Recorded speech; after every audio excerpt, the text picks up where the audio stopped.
அப்பாவா போறீங்க? இப்படி சொன்ன உடனே தமிழ்நாட்டில் இருக்க அத்தனை பேரும் கேட்கிற ஒரே கேள்வி, நெசம்மா இந்த ஓமலே உனக்கு நம்பிக்கை இல்லையா?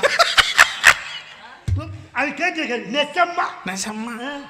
அவதான் கிளீனா நோட் பண்ணி தானே சொல்றான். ஆமா. உடனே உங்க அப்பா வர சொல்லு, உங்க அம்மா வர சொல்லு, உங்க தங்கச்சி உடனே வர சொல்லு. இப்படிலாம் வெக்க இருந்துச்சு. அதுக்குன்னு ஒரு பாட்டு போட்டாங்க. எப்படி? பாட்டை பாடி அதுக்கு ஆமா அதுக்குன்னு ஒரு பாட்டு போட்டாங்க. இப்ப பாத்துங்க வெக்கப்பட்டுக்கிட்டே பாடும். அதெல்லாம் பார்த்தாலே ஏமாந்தேன். ஒரு பக்கம் பாக்குறா, ஒரு பக்கம் தாக்கிறா, அவ உதட்ட கடிச்சுக்கிட்டு மெதுவா சிரிக்கிறா சிரிக்கிறா சிரிக்கிறா.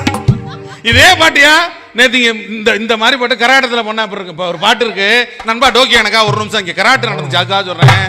ஒரு பாட்டு அருமையான பாட்டு சார்.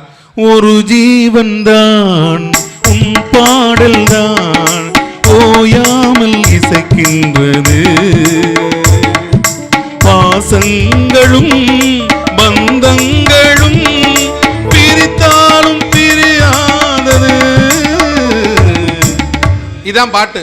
இந்த பாட்டை எங்கள் ஊரில் பூக்கோட்டில் நம்ம அடுத்த வாரம் 21ஆம் தேதி இதே பூவை என்ன இதே பாட்டை நாடகத்தில் பாடுறாங்க. இந்த பாட்டை ஒரு ஜீவன் உன் பாடல் தான் ஓயாமல் இசைக்கின்றது, இரு கண்ணிலோ உன் ஞாபகம் முருகா ஓயாமல் தவிக்கின்றது.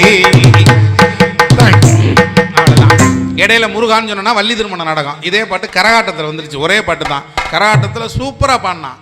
ஒரு ஜீவன் மாமாவோ பாட்டு தான் ஓயாம இசைக்கின்றது, இரு கண்ணிலோ மச்சாவோ ஞாபகம் உறங்காமல் தவிக்கின்றது, பாசங்களோ மந்தங்களோ பிரிச்சாலும் பிரியாதது, ஆமா பிரிச்சாலும் பிரியாதது. ஏன்னா முத நாள் கிடா வெட்டு பிரிச்சாலும் பிரியாது. மறுநாள் ஒருத்தன் போய் கக்கசில உட்காந்துருக்கான். ஏன்னா வேற எந்த பாட்டு ஞாபகம் இல்லை. முத நாள் கராட்டான் ஃபுல்லா கிடா வெட்டு உட்காந்துட்டு அங்கே போய் உட்காந்து ஒரு ஜீவன் தான்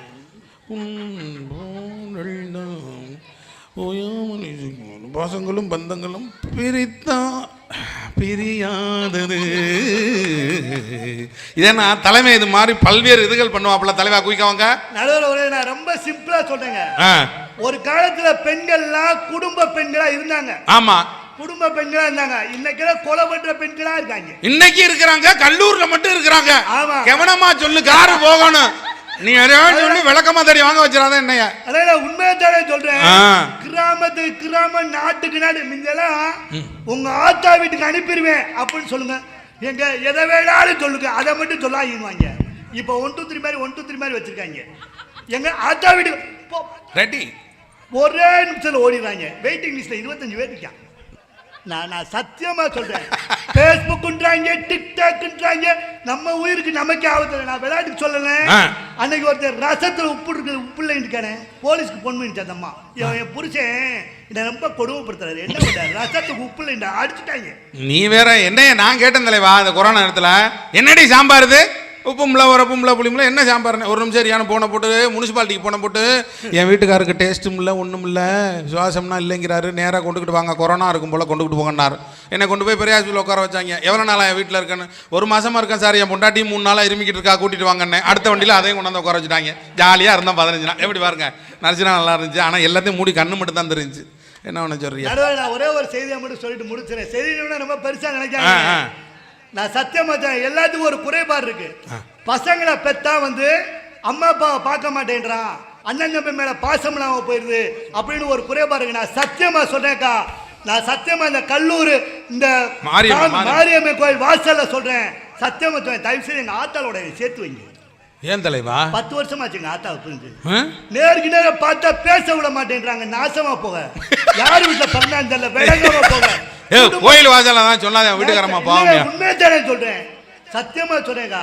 நல்ல சோறு சாப்பிடலாம் விஷத்தை முழுங்கின மாதிரி இருக்குக்கா. எங்க அம்மா பக்கத்து வீட்டுல தான் இருக்கு. என்னால எங்க அம்மாவோட பேச முடியல சார். என் தம்பி கூட அண்ணன் பார்க்க முடியல சார். பார்த்தா தலையை விரிச்சு போட்டு பேய் மாதிரியே உட்காந்துருக்கா. நான் சொல்றேன், சத்தியமா சொல்றேன், ஒவ்வொரு ஆம்பளை பையனையும் இப்ப வளர்க்குறமே, ஒவ்வொரு ஆம்பளை பையனும் ஆத்தா வேணும், அப்பாவை கடைசி பூரா காப்பாற்றணும், அம்மாவை பார்க்கணும்னு ஆசைப்படுறான். கல்யாணத்துக்கு பின்னாடி தயவு செய்து எங்க அப்பா அம்மா கூட எங்களை வாழ விடுங்க. இவங்க சொன்னாங்க பூராத்தையும் தாரோம் தாரோம் தாரோம். எங்க ஆத்தாப்பழ பூரா விட்டு தரமேம்மா உங்களுக்காக எங்க ஆத்தாப்பனை விட்டு தர்றோம். எங்க பிள்ளைகளுக்காக எங்க ஆத்தாப்பனை விட்டு தர்றோம். தயவு செய்து நான் சொல்றேன், திருமணத்துக்கு பின்பு வாழ்க்கை சந்தோஷமா இருக்கா. தயவு செய்து நீங்க கட்டின புருஷனை தயவு செய்து சொல்றேன், அவங்க ஆத்தாப்பன் கூட பேச விடுங்க. அவங்க அண்ணன் தம்பி கூட பார்க்க விடுங்க. தயவு செய்து என்னை தூக்கி வளர்த்த எங்க அம்மா கூடங்க 10 பைசா கொடுக்க முடியலக்கா. நேருக்கு நேரம் பேச முடியல. ஒருத்திய தாலி கட்டின பாவத்துக்காக எங்க அம்மா பாசத்தை இழந்து, எங்க அப்பா பாசத்தை இழந்து, என் அண்ணன் தம்பியை விட்டு அனாதையா ஆக்கிவிட்டீங்களே. நீங்க பேஸ்புக்ல எவன் கூட வேணாலும் கூத்தடிங்க, நான் எங்க அம்மாவோட 10 நிமிஷம் பேசிக்கிறேன். டிக்டாக்ல எவன் கூட வேணாலும் ஆடு, நான் எங்க அண்ணன் தம்பி கூட பேசிக்கிறேம்மா. தயவுசெய்து நான் சொல்றேன், நீ டிக்டாக்ல எவன் கூட பாடு, மியூசிக்கலில பாடு, எங்க அக்கா கூட பேசிக்கிறேன். தயவுசெய்து இன்னைக்கு குறிக்கக்கூடிய பெண்களை நான் சத்தியமா சொல்றேன், பொம்பளை பிள்ளைகளை என்ன வேணா படிக்க வைங்க. ஆனா எம்ஏ நான் சொல்றேன், எம்எல் ஒரு சப்ஜெக்ட் மாஸ்டர் ஆஃப் லவ் படிக்க வைங்க. மாஸ்டர் ஆஃப் லவ் படிக்க வைங்க. கூட்டு வாழ்க்கை குடும்ப வாழ்க்கை புரியவில்லையே, நான் கொண்டு வந்த பெண்மனதில் பெண்மை இல்லைன்னா தயவு செய்து கூட்டு குடும்ப வாழ்க்கைக்கு முன்னெடுங்கள். திருமணத்துக்கு பின்பு வாழ்வு மகிழ்ச்சியா இருக்கும். இப்ப அனாதையா இருக்கும் என்று சொல்லி கூட்டு வாழ்க்கைக்கு இந்த கல்லூர் மாரியாத்தானாலும் கை கொடுக்கட்டும் என்று சொல்லி நல்ல வாய்ப்புக்கு நன்றி கூறி விடைபெறுகிறேன்.